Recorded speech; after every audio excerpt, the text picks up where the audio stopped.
Mga kababayan, kamusta po? Si Kamalong po, nagbabalik na naman po muli para po magkomento po sa inyo dito po sa Tambahay Makabayan. Magandang umaga po muna sa inyo, tanghali, hapon, gabi at madaling araw po sa atin lahat. Sana po nasa maayos po tayong kalagayan lahat mga kababayan. Umpisa na po natin mga kababayan, magkomentuhan na po tayo. Ito pong pahayag ni Vice President, kanina po ito mga tambay, kahapon. Nakakatuwa po mga tambay dahil meron po nakapagtanong sa kanya na media o nag-interview na hinanlimbawa po sa tinapay. Kung anong klase raw po bang tinapay katulad po ng ating Vice President. At syempre, ang si BBM at si Tambi at si Saldico mga tambay. Binigyan niya po ng kahulugan kung ano-anong klase po silang tinapay. Nakakatuwa po mga tambay. Pakinggan po natin ang paliwanag tungkol sa tinapay ng ating Vice President. At komentuhan po natin mga tambay. Ito po, umpisa na po natin. Definitely, hindi friend si Martin Romualdez at si BBM. Sino isa? Saldico. Saldico. Definitely, hindi sila tinapay. Dahil hindi makain yung ugali nila at hindi makain yung korupsyon nila. Kung ako ay napay, ang hirap nito. Sige, ito na lang. Paborito ko ang ensaymada. Okay? Pinaglihi ako sa ensaymada. So, kung ako ay tinapay, ako ay isang ensaymada. Definitely, hindi friend si Martin Romualdez at si BBM. Sino isa? Saldico. Saldico. Definitely, hindi sila tinapay. Dahil hindi makain yung ugali nila at hindi makain yung korupsyon nila. Ayan mga tambay, malinaw po. Ang ating Vice President, kung siya daw po ay tinapay, ay siya po ay isang isimada. Masarap po yun. Diba? Doon daw po kasi siya pinaglihi, mga kabayan. Pero yung tatlo, mga tambay, yung tatlo naman po, si BBM, si Tambi, at si Saldico, ay hindi pwedeng maging tinapay, mga tambay. Una-una, hindi pwedeng kainin. Bakit kaya? Mami amag. Kung tinapay man ito, ay mami amag, mga tambay. Pwede naman po kainin, mga tambay. Kaya lang hindi po pantao. Pagkain po na isda. Kung may amag po sila. Yung mga tinapay na, yung mga nabubulok na, mga tambay. Kasi nga naman, hindi po katanggap-tanggap sa Pilipino. At hindi makakain ng Pilipino ang mga pinagagawa po nila. Kaya hindi po sila pwede maging tinapay. Yun po ang ibig sabihin at logic ng ating Vice President. Hindi katanggap-tanggap ang ginawang trabaho, pagwawalang hiya, pagnanakaw sa taong bayan ng tatlong ito. Umano. Di ba? Kaya nga hinalintulad po ng Vice President sa pagkain, sa tinapay dahil nahandun po siya. Nahandun po siya sa event o sa pinaka parang festival po, Pandesal Festival, parang ganoon po, di ba? Fiesta ng mga pandesal, di ba, ang ating Vice President. Kaya nakakatuwa po mga tambay dahil totoo po 'yun, real talk po 'yun. Yung sinasabi niya. Dahil sa majority ng mga Pilipino, ang Vice President na lang po sa pinakamataas na katungkulan sa ating bansa.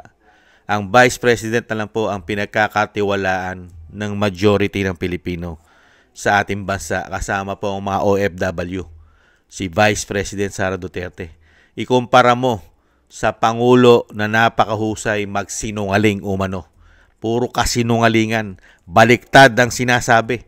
Diba? Yung kanyang sinasabi, baliktad sa katotohanan. Hindi niya po ginagawa. Umano. Lalong-lalo po si Tambi. Si Tamba na pinangalanan niya pong Tambaloslos at si Saldico. Hindi ba? Ito daw po ay grabe. Grabe po ito. Matatakaw po lahat ito. Lalong-lalo raw po sa pera. Kaya nga ang nangyari sa ating bansa, 3 taon. 3 taon dinala po sa basurahan, sa kumunoy. Ano po ibig sabihin? Inilubog tayo sa utang, sa kahihiyan. At ang pera ng taong bayan ay pinagparti-partihan lang po nila ang malaking porsyento nito. Hindi po ba? Dahil sa napakaraming komisyon at karamihan pa ghost project ang pinagagawa ng mga hindot na ito. Hindi po ba, mga kabayan? Kaya napakasarap po pakinggan ang mga pahayag ng ating Vice President dahil po puro real talk at makatotohanan. Lagi pong may laman, may patama, may boljak, may sipa, merong tadyak at kung ano-ano pa, may kasama pa uppercut. Hindi ba? At yung sinasabing straight jab. Hindi po ba mga tambay? Ganyan po bumanat ang isang Vice President. Dahil ito po mga politiko na ito, mga kabayan, mabibilang mo na lang sa mga daliri natin ang mga tunay na lingkod bayan. Hindi po ba? Napakaswerte po natin dahil nagkaroon po tayo ng pamilya na Duterte at may mga sumisibol pa. Kato sana magtuloy-tuloy po ang mga ginagawa pong pagsibol at magandang adhikain katulad po ng ni Representative Kiko Barsaga. Hindi po ba? Sana masundan na masundan itong kabataan na ito na marami po sanang mga madagdagan po sanang matitino. Hindi po ba? Na lingkod bayan sa ating bansa. Dahil pag-asa po natin yan, lalong-lalo po yung mga kabataan. Sana, hindi po masilaw. Hindi po sila masilaw sa kinang ng ginto at salapi, mga kababayan. Kaya dito po mga tambay, napakaganda po ng paliwanag ng ating Vice President pagdating po sa tinapay. Isa po siyang napakasarap na isimada dahil doon siya pinagli. Samantalang itong 3 stooges umano, itong 3 bugok umano, o 3 itlog umano. Di ba? Sa ibang bansa, 3 stooges. Sa ating bansa naman, ang sumikat po, di ba? Yung 3 itlog. Di ba? Yan po, mga tama, yung 3 itlog na hindi po pwede umano na maging tinapay, mga kabayan, dahil hindi po makain. Kung makain man, pagkain po ng hayop, mga tambay, para lang po sa isda, para lang sa baboy. Pwedeng kainin po ng baboy at ng aso. Pero ng tao, hindi po makakain dahil sinusuka na po sila ng majority ng taong bayan, mga kabayan. Maraming salamat po sa inyo, Vice President. Sana po magpatuloy po kayo sa inyo pong napakagandang adhikain at pagmamahal at magandang paglilingkod sa ating inang bayan. Maraming salamat po, Vice President. Ang suporta po ng taong bayan ay nasa inyo po ang majority, lalong-lalo po yung matitino. Hindi po gumagamit ng pulburon at yung hindi silaw sa ginto at sa pera at hindi bayaran. Hindi po ba? At syempre, hindi po yung mga demonyong politiko umano sa ating bansa. Nagsama-sama na po sila. Hindi po ba? Nahandyan ang mga kaliwa, mga oligarko umano. Nahandyan ang media. Hindi po ba? Mga bayaran sa social media. At nahandyan pa mga pulburon lord. Di ba? At kung ano-ano pang mga sindikato umano na pinagkukunan pa yata nila ng sinasabing kita o porsyento umano.